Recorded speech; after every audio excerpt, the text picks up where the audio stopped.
Está con nosotros Sergio Mas Varela, diputado provincial, hombre de Cambiemos. ¿Cómo estás? ¿Todo bien? ¿Qué tal, Rubén? Sí, muy bien. Un gusto tenerte aquí. ¿Cómo estás viendo? Porque vos sos un hombre de formación, ¿no? Entonces, ¿cómo estás viendo vos esta coyuntura? Más allá de la identidad partidaria, y vemos lo que hay en Brasil, lo que se debate en Argentina. ¿Cuál es la apreciación que tenés vos desde tu lugar? Bueno, en relación a lo que vos ibas comentando, y yo te escuchaba atentamente, y hay algo que es fundamental, sobre todo para, no digo para comprender, porque por lo menos en mi caso, uno no tiene a lo mejor la formación adecuada para interpretar políticamente lo que está pasando en Brasil, pero sí, vos mencionabas algo muy importante, y es que si uno compara Brasil con Argentina, no solamente desde el punto de vista económico, poblacional, obviamente territorial, geográfico, sino también si uno compara lo social y lo institucional, siempre ha habido grandes diferencias. Sí. Diferencias que tienen obviamente su explicación histórica.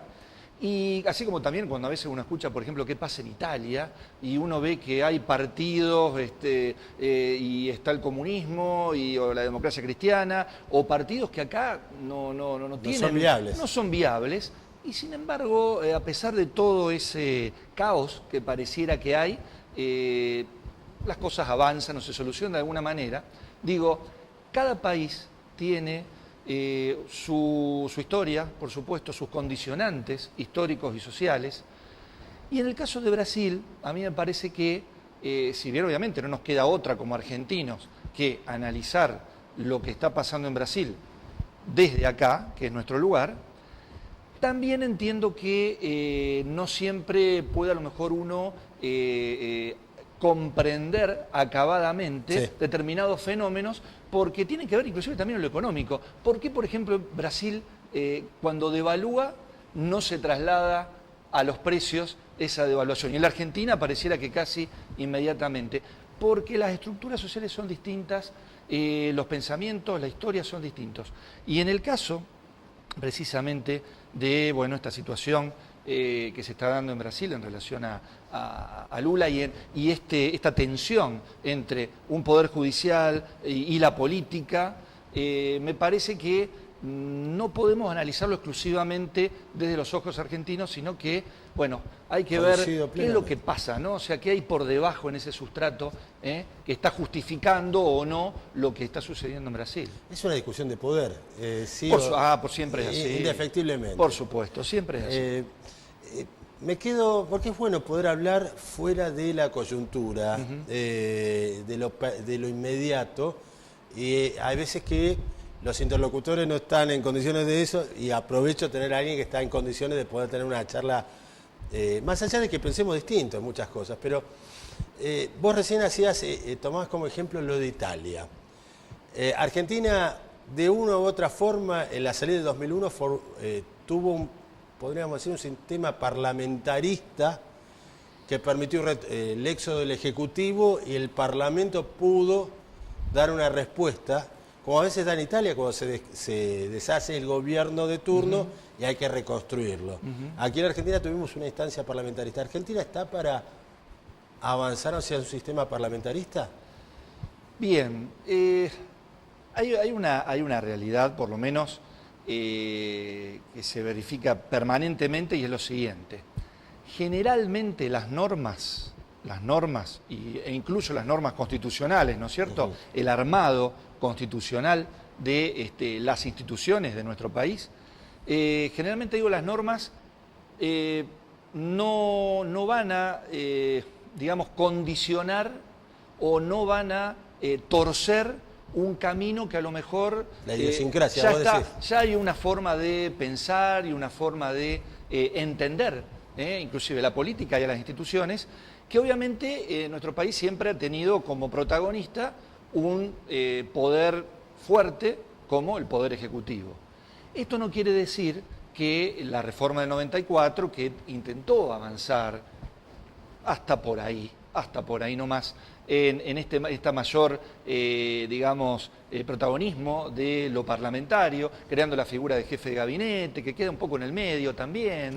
No termina de ser la figura del primer ministro de los países europeos. Me parece que hay que dirigirnos o tenemos que encaminarnos a la vieja, pero no por ello menos querida teoría del equilibrio de los poderes.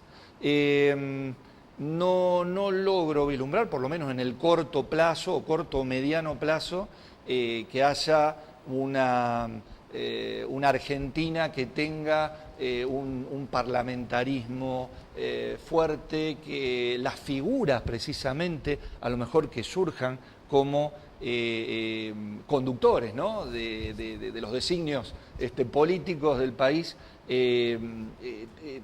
digamos, surjan precisamente de una Cámara de Diputados o una Cámara de Senadores. Es lo que hay. Es lo que tenemos. Es lo que tenemos y somos así. Y creo que, bueno, tenemos que te voy pensarlo llevando de esa manera, ¿no? al tema para el cual te convoqué, que es la reforma constitucional en la provincia de Santa Fe. Que no es un tema que aparezca en la agenda. A ver, si vos te cruzás con cualquier ciudadano, hoy te va a decir, me aumentó la nafta. Tal cual. No cree que una reforma constitucional le vaya a modificar su existencia. Así es. Así todo, la noto un poco pobre, noto un poco pobre el debate de la reforma constitucional. ¿Vos coincidís? Sí, coincido. ¿Y por qué es pobre? Es pobre porque todo se viene planteando, y ya desde el año pasado también, como una tensión y una discusión, un pasa no pasa, de si se incluye la reelección o no de gobernador. O sea, los mismos que aparecen ahora casi como desesperadamente por promover esa reforma inmediatamente este año, que es lo que quiere el oficialismo, es lo que quiere el socialismo en la provincia de Santa Fe, Miguel Lichte. Puntualmente,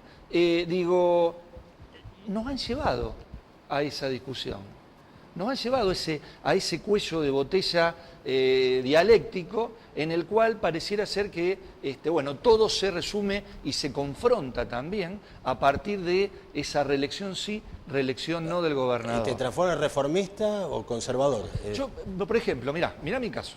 Desde el año 93, antes de la reforma 94, del año 1993, que a partir de una serie de estudios y trabajos que pude hacer en su momento, vengo proponiendo una reforma constitucional en Santa Fe en pos de reglamentar o tratar de darle mayores características de autonomía a algunos municipios o algunos municipios se encuentren en ciertas condiciones. Siempre propuse, siempre sostuve que hay que reformar la Constitución santafesina. Ahora, eso implica ponernos de acuerdo, que, a ver, vos bien lo decías, el santafesino está preocupado por el aumento de la nafta, por el aumento de la luz, por la inseguridad, por a ver si las clases, a ver si terminan o no con los paros. No quiero tener los pibes en casa. Por supuesto, bueno, y entonces no pasa hoy la discusión de todos los santafesinos por si hay o no una reforma. Lamentablemente, ¿pero y por qué? Porque se ha querido subvertir el proceso lógico y necesario para una reforma tan importante. Se ha puesto, como siempre digo, el carro delante del caballo. ¿Y qué? ¿Cuál es ese carro que se pone adelante?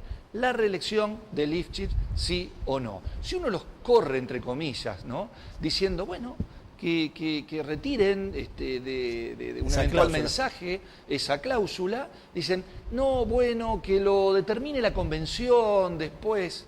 No, acá estamos hablando de señales políticas claras que no se manifiestan. Sergio, yo tengo esta visión, como dice mi amigo José María Bernet, el teorema de Café, que es cuando después pasan los 2 años de mandato, entras al segundo semestre, el tercer año no te sirve ni el café.